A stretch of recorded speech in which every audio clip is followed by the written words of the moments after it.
How do we determine if a boxer has a weak chin or an iron jaw? Now, it's hard to tell at times. I mean, you can look at fighters like Carl Froch, Marvin Hagler, and you can say, these dudes really have iron chins. They never get hurt. And sometimes we look at a guy like Amir and we say, oh, bloody hell, this guy's got a weak chin. But does he really? Now, a few things we've got to take into consideration is, on the elite level, how often do guys really get hit flush?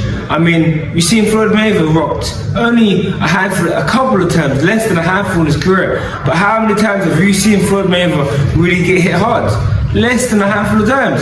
So it's easy to say, the majority of times Mayweather's been hit hard, he's been rocked.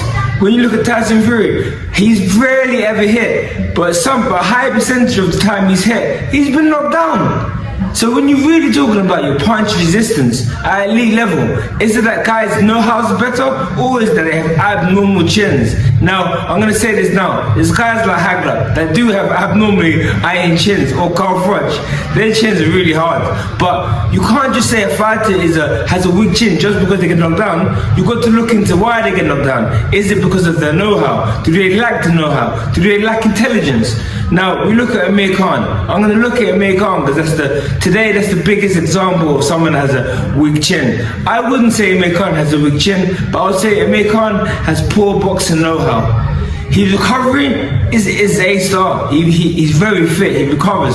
But the thing is, when you look at someone like Amir Khan, he just attacks. He's not timing things. It's like he has a poor boxing IQ. He comes across like he has a poor boxing IQ, but he's hella physical, which is what's made him to be able to beat so many top opponents. So when you look at a guy like Amir Khan and you look at all his knockouts, all the time he's been stopped or TKO'd or knocked out, whatever you want to call it, he's been timed. Amir Khan has poor timing. He's not able to really time when to throw a punch or when to defend a punch.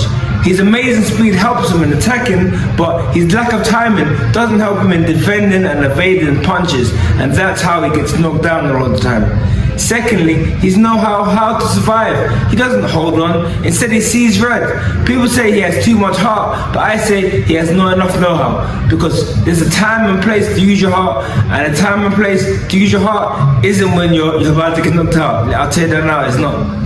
So when we're analysing whether a boxer has a weak chin or iron chin, what we have to take into consideration is, are they just hit hard and sparked out? Like, is Amir Khan just being hit once and sparked out? No, he gets up, he recovers, but then he fights the wrong fight. Now, a fighter with a weak chin is a fighter at whatever level that they compete at, world level, European level, that's continental level, or national level. Are they just hit solid and then they fall over and out? Because that is someone that has a weak chin. Now, if they hit and they're still alive, but they're fighting the wrong fight, that's not someone that has a weak chin. That's someone that has an intellectual problem and they don't know how to box smart. To better understand, let's watch some footage. Amir Khan was badly damaged by Marcus Maidana when they fought. But why did he not get knocked out? Why did this weak-chinned boxer survive? Because in this bout, he demonstrated the correct know-how. He got on his back, kept moving, guard high. He didn't go toe-to-toe with Marcus Maidana.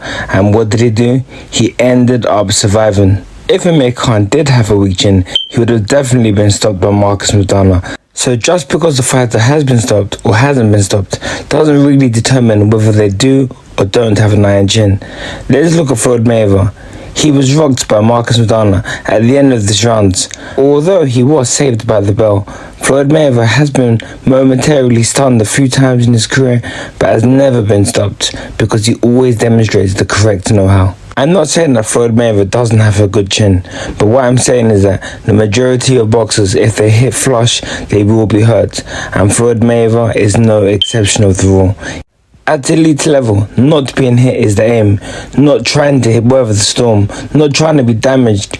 That's why when Mayweather is hurt, look at him straight away. High guard, he's smothering Shea Mosley, trying to not get hurt again. And even when he does get hurt again, he sticks to the game plan. He knows exactly what he has to do to survive. With that being said, let's look at an example of a boxer who definitely did have an iron jaw. Rest in peace, Marvin Hagler.